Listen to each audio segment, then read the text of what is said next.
Hey guys, AuspiciousAussie here, and welcome to episode 57 of my New York City Wrestling series for TEW 2016. This is King of New York, and yeah, we've got a nice little tournament, and yeah, probably an unexpected winner. He's gained a bit of momentum over the last few episodes, and yeah, I won't spoil anything else. Well, we haven't really spoiled anything anyway, but let's get into the show. Okay, so we start off with a 100 A-star. It says it's a highlights package, but basically what it is the competitors for the King of New York tournament tonight. And yeah, these 8 guys will be the ones that are competing for the title, the tournament title. Apologies, I just got a message on my phone, so I had to look at it very quickly. Yeah, solid 100 A-star with Aldous being rated on his entertainment skills. So we get into the first quarterfinal match, gets a 75 B-. In an exceptional match, Emmanuel Bryant defeated the Midnight Prowler in 8:15 by pinfall with a green shock. Fairly straightforward there, no worker improvements. Emmanuel Bryant moves into the semi-finals. The second match gets an 82 B, that's pretty good. In an exceptional match, Aldous Blackfriar defeated Froshaw in 9:41 by submission with a Gloomweaver clutch. Aldous seemed off his game, and it still pulled an 82, so I'm happy with that, to be honest. No worker improvements once again, but Aldous Blackfriar moves into the semi-finals. The next match also gets an 82 B. In an exceptional match, Marsh Stranger defeated Julius Moore in 9:31 by submission with a Cobra clutch after blatantly cheating. So he cheats to win. It's a tainted loss for Julius, which is good. Hopefully that doesn't hurt him too much, although Marsh Stranger is a lot more popular than he is, which is a little bit disappointing, but all good. No worker improvements. Moving on. And of course Marsh Stranger goes through to the semi-finals. The last spot. Interesting. That's okay. They're both not very over. In a bout that had great wrestling and good heat, Maddie Faith defeated Graham Gorman in 10:28 by pinfall with a Faith Falls Eternal, which is a pretty cool finisher. I like the name of that. And yeah, Maddie Faith is improving in performance skills, which is awesome to see. And yeah, Maddie Faith is the final competitor into the semi-finals there. So that's really cool. We now have our semi-finals set. Okay, so we move on to the cooldown match, which gets a 72 B-, which is a lot better than I thought it would be, because Steve Flash has deteriorated quite a bit. He can only pull off 6-minute matches, but that's okay. In a bout that had fantastic heat and great wrestling, El Serpiente defeated Steve Flash in 5:45 by pinfall with a Cobra twist. Yeah, no worker improvements, but a 72 B-, bringing the fans back down after all those quarterfinal matches. We then go into a 99 A-star promo. Marsh Stranger will be facing Maddie Faith in his semi-final match, so he basically just cuts a promo on him saying that it's just typical that a brand new face, a brand new wrestler comes into the roster like Maddie Faith, got a bit of weight behind his family's name in the wrestling business, and yeah, gets overlooked over some of the other talents that have been on the roster for much longer, which is exactly what used to happen to him when he was the good guy. You know, he was the face, a face competitor, a good guy, basically. And, you know, he's turned heel now. He's become the guy that everybody hates, and he's no longer letting other people take his opportunities, as he has put himself into this tournament, and he's doing pretty well so far. So yeah, a solid 99 A-star for Marsh Stranger there. We go into the first semi-final, which gets an 81 B. In an exceptional match, Emmanuel Bryant defeated Aldous Blackfriar in 9:53 by pinfall with a green shock. So Emmanuel Bryant, the Tri-State Regional Champion, goes into the final of the King of New York tournament with a big win over one half of the tag team champions in Aldous Blackfriar. We also have Emmanuel Bryant improving in performance skills. That's pretty good to see. Hopefully that's his psychology. He's got 90 A psychology, and I'd love to see that go even higher. because he could be the new Steve Flash, the guy that we use for years to come to boost everybody's psych. So that's really good. Nice solid 81 there. Aldous was a little bit upset about taking this loss, and I didn't really want to affect the grade of the match, so I didn't keep him strong, but hopefully he won't be too hard to cheer up. If so, we'll just give him $1,000. I don't really care. Moving on to the next match, the next semi-final, gets an 82B, which is awesome, beating the last one.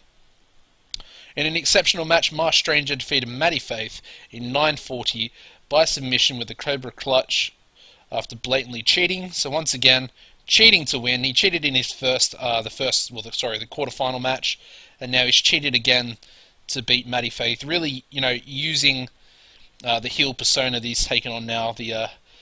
He's not really an opportunist, but he's a guy that's been overlooked, and he's now I guess he's making his own way in the company, and he's just taking things instead of people giving them to him. So yeah, a nice solid 82 there. Ooh, cool. Maddie Faith is improving in performance skills, and Marsh Stranger is also improving in performance skills. So good to see, and good to see Maddie Faith pulling an 82B. I didn't really expect that. Okay, so we then go to a 91A promo. Bret Heartbreak approaches Seth Whitehead. They talk about their recent fortunes with the Ace of Spades stable that we had, and Bret's talking to Seth and saying that Spencer left them high and dry to join one of the big companies in America, and he's left us here with nothing, basically. He took all the glory, he got the title, he was champion, and what have we gotten? We've gotten nothing.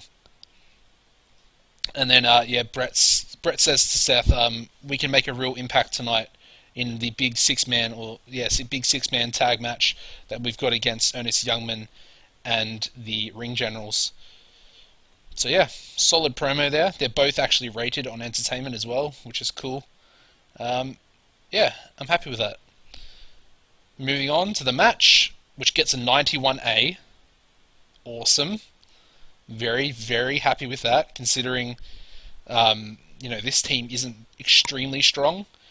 In an exceptional match, Ernest Youngman and the Ring Generals defeated Marvin Malloy and Heartbreak and Whitehead in 1944, when Ernest Youngman defeated Seth Whitehead by pinfall with the hit.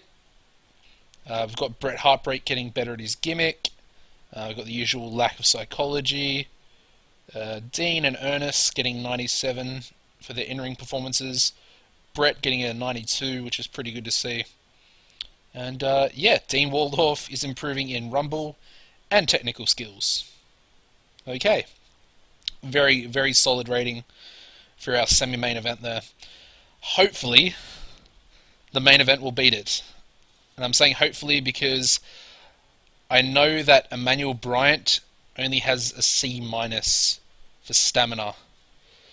And he's already wrestled, I think he's wrestled 18 minutes tonight, and the main event is 20 minutes long.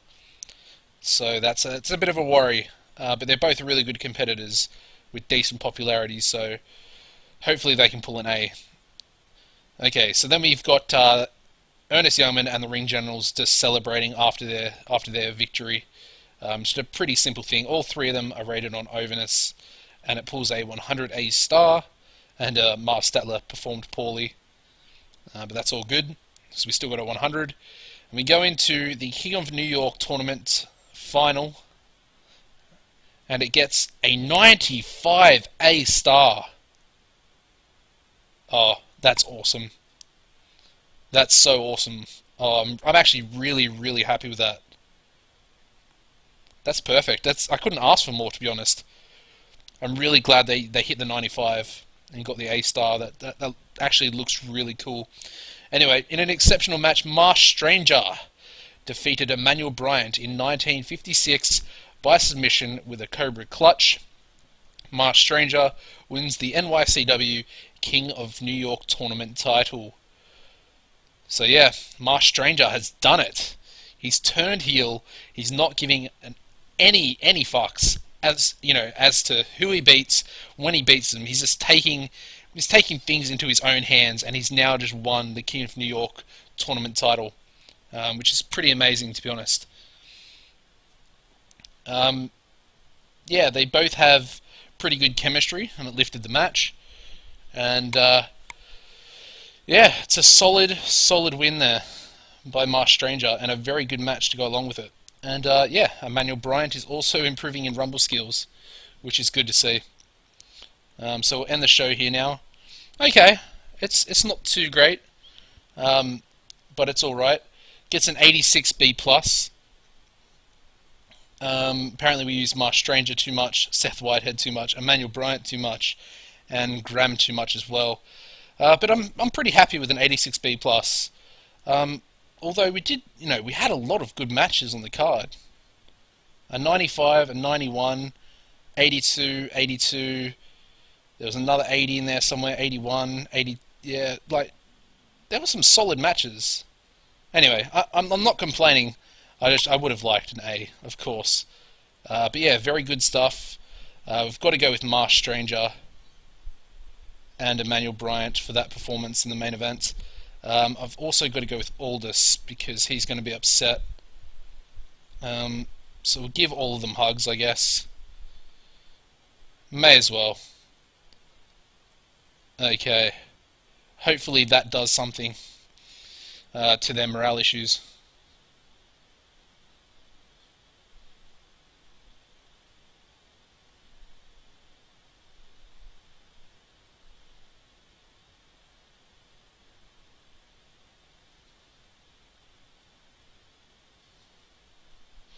Alright, sorry about that. Just had to check my phone once again. We'll get into the mail issues, and I can't see those for whatever reason. So time to heal both of the guys in the main event final there. Need some time to heal. And yeah, King of New York has risen, or had a rise in importance. It is now rated as an above average event. So that's really cool to see. Let's have a look at that.